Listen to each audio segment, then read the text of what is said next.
This is Including You, the new series from Lead at Any Level.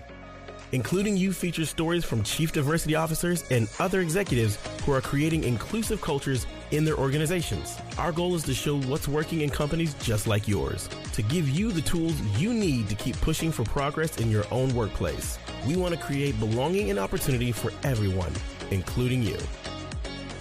And now here's your host, Amy C. Waninger.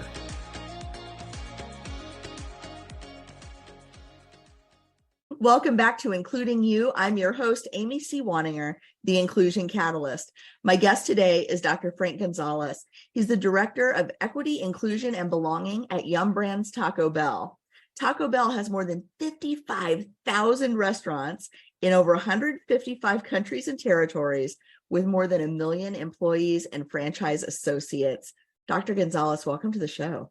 Thank you, Amy. I'm excited to be here with you. It's really exciting. So just really treat, and I appreciate you inviting me over.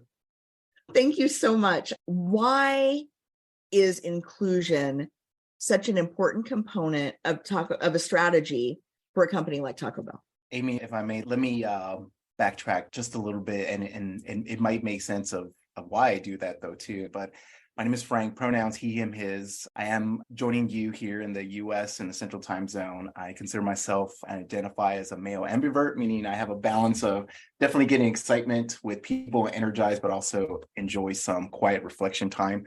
Dark brown skinned, I identify as Hispanic Latino, specifically Mexican American. I am a proud father and a very enthused and inspired husband. My personal values are and how I approach work and try to approach life every day. And it's always a consistent intentionality, I think, is being approachable, being genuine, and being trustful. And I actually live by a quote too, is grant me the courage to serve others, for in service there's true life. And that's from Cesar Chavez.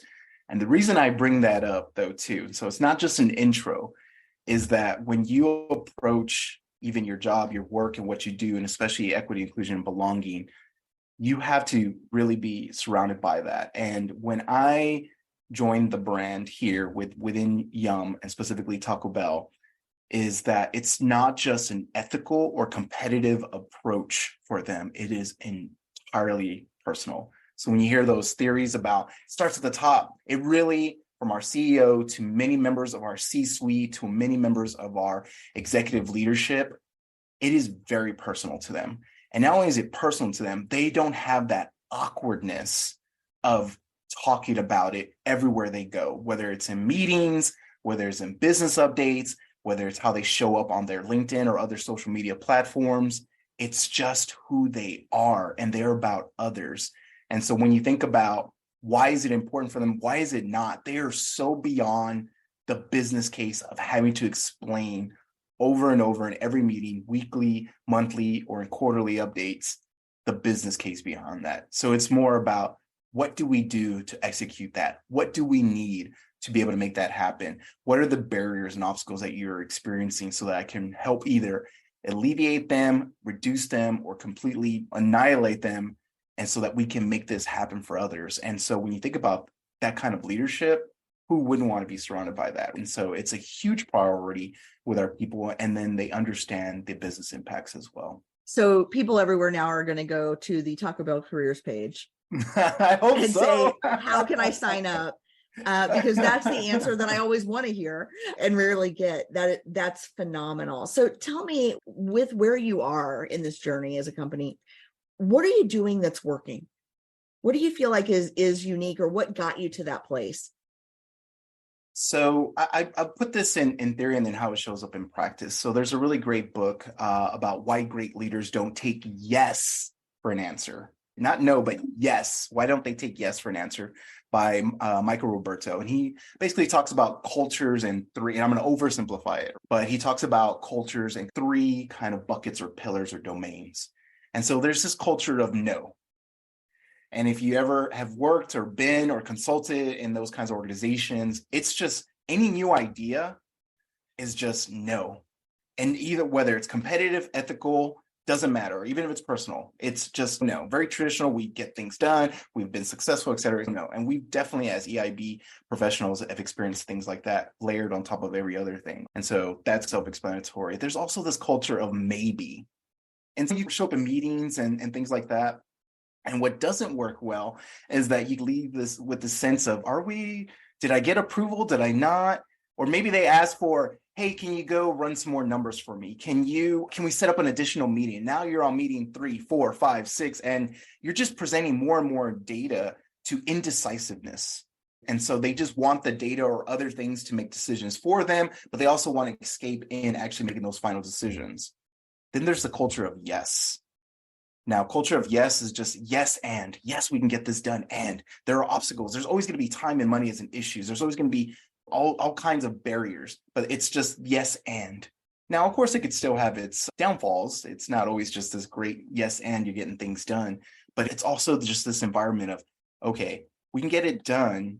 So how do we get that done? And so you have this environment of collaboration, and that's part of inclusion and a measurement of that. And so what's working well here is that I'm just surrounded by people of yes, and, right? Now, you definitely have to slow people down sometimes too, because foundationally, the program or theory or whatever initiative, especially with EIB efforts, are there. But then you might want to, yes, and skip 2 or 3 levels, right? Change management, or how are we going to measure this? And what if it doesn't work well? What are our contingencies? What if it works really well and people want a lot of it? How do you scale that, especially as an international company or a really high presence? And so just slowing people down a little bit and bringing them along with that. So what's working well are those things, is being surrounded by a culture of yes. And how that's really done is generally making D&I very approachable, genuine, and personal.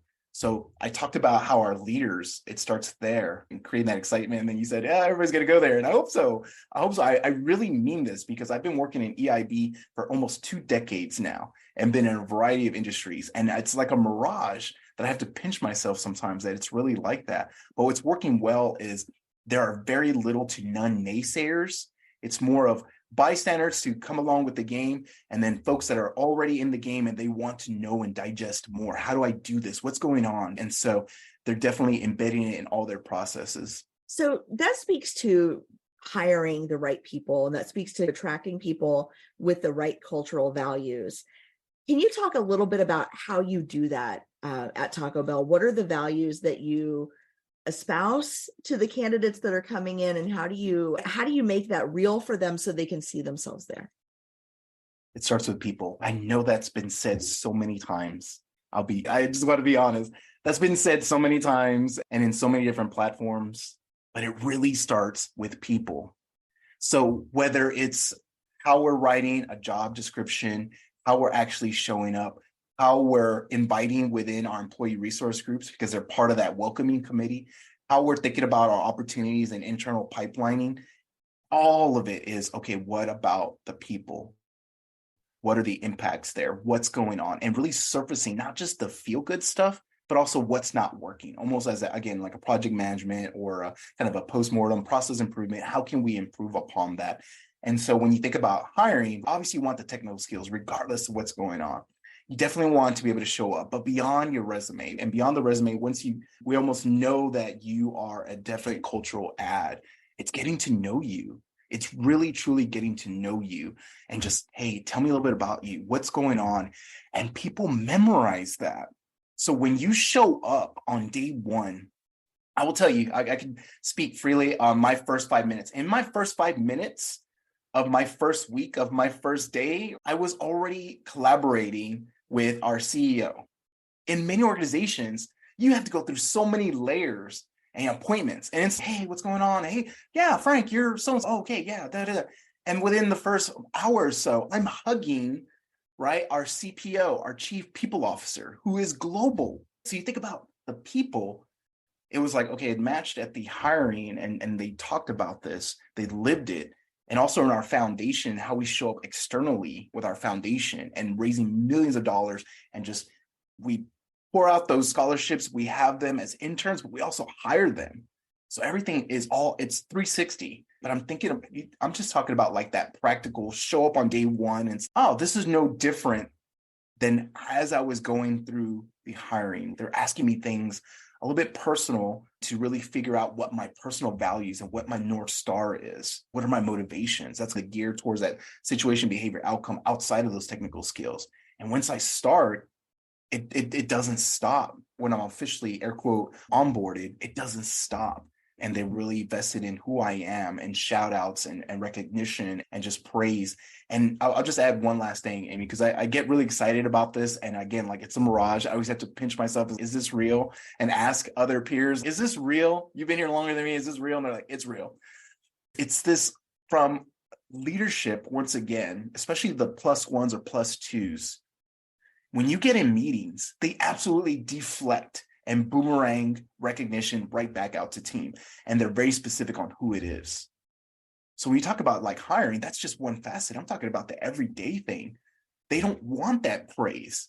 They're already at the level that, hey, I don't need that recognition in my team.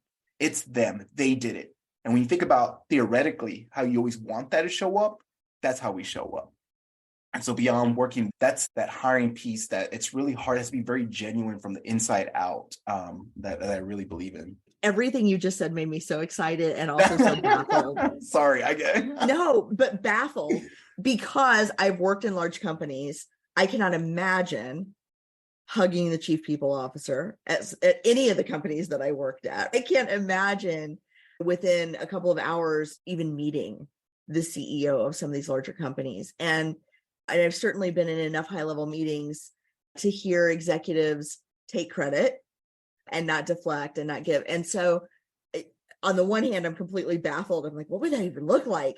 But on the other hand, completely excited, because it's almost, you've entered into this alternate universe where things run as they should, and people are doing the right things all the time, not as an exception. And what a blessing that is, to be in a place where not only do you feel like you can thrive, but everybody around you is thriving too. So what does that mean in terms of, like, you can see that it's working from your own personal perspective, from your own anecdotal perspective.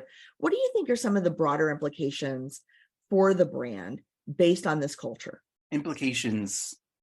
So how does this align to the mission of the company? What does it enable you to do that you might not otherwise be able to do? Really be able to actualize upon ideations.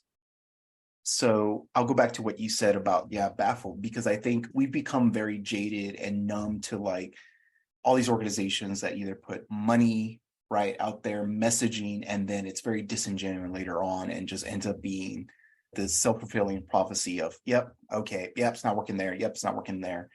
And so when you're really in this organization and you think about just psychological safety for yourself, the organization, for your teams, for the employees, but also even the customers and how they approach even our restaurants. They may think I'm going to show up and I'm basically, what I tell you is going to somehow reach Frank and other teams. They really feel that connection and psychological safety.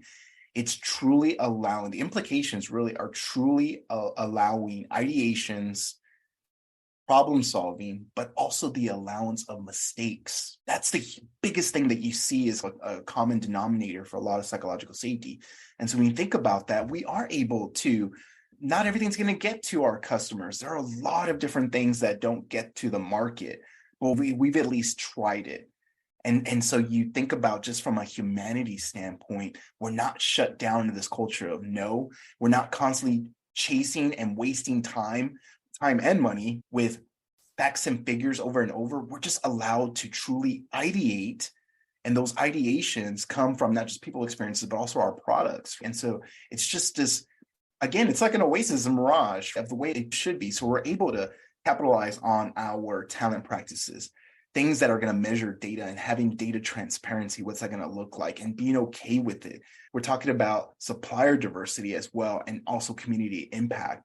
And we're also talking about just capability building in general from around our enterprise. So just really trying to level up at all that time, but not level up from a competitive and monetary standpoint, but level up from, again, that people common denominator as well. So it allows us to do a lot. And if I say the only downfall was just finding enough time, enough days, hours, minutes within the year, the calendar year, to be able to execute all these things. But that's why you memorialize things, document it, and say, okay, we didn't get to this, but maybe we can get to it next year. It's occurring to me as you're talking about innovation and people trying out ideas, that for as long as I've been paying attention to any business conversations, typically public radio and they do marketplace or wherever the analysis is. Taco Bell is always a standout in terms of innovation, not just in the products, but in the business and the way the business is run. And I remember hearing about this decades ago, that Taco Bell was so innovative in the way it manages its logistics and the way it manages its product, right? And where they go to market.